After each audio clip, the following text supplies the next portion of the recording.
This is John with WTI.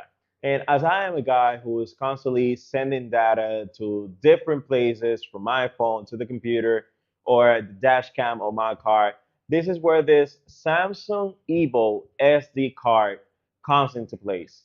And the one of the things that I like the most about this SD card is how fast it transfers all the data from anywhere you want to go. As this is 32 gigs, you have so much information that you can storage here, videos, music, you call it whatever you want.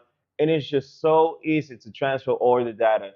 And at the same time, being as reliable and easy to just work, none of the videos have ever been corrupted. And I have this for a long time already.